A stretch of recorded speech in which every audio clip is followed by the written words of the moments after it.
Hi குட்டி செல்லங்களா, நான் தான் உங்களுக்கு ரொம்ப ரொம்ப பிடிச்ச நட்சத்திரம். குழந்தைகளா இருக்கிற நீங்க நிறைய பேர் சேர்ந்து வீட்டு முற்றத்துல இரவு நேரம் விளையாடும் போது நான் வானத்துல இருக்கிறத பார்த்து எல்லா ஃப்ரெண்ட்ஸும் போட்டி போட்டு கவுண்ட் பண்றதுக்கு பாப்பீங்க. ஆனா கடைசி கவுண்ட் பண்ண முடியலன்னு சொல்லிடுவீங்க.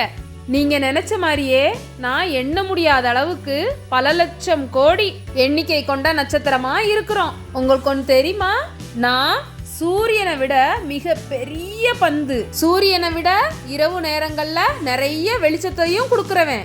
சூரியனும் ஒரு விதமான நட்சத்திரம் தான். அது பூமி பக்கத்துல இருக்கு. நான் ரொம்ப தூரம் வானத்துல இருக்கிறதுனால ஒரு சின்ன புள்ளியா உங்க எல்லாருக்கும் நான் தெரியுறேன். நான் பந்து மாதிரி இருந்தாலும் உங்க கண்ணுக்கு எல்லாத்துக்கும் ஒரு குட்டி புள்ளி ட்விங்கிள் ஆனா ஷார்ப் பாயிண்ட்ஸா நமக்கு தெரியும். அதனாலதான் நம்ம ஸ்டாரை இப்படி வரைகிறோம், பந்து மாதிரி வரையாம. சப்ஸ்கிரைப் குட்டீஸ்.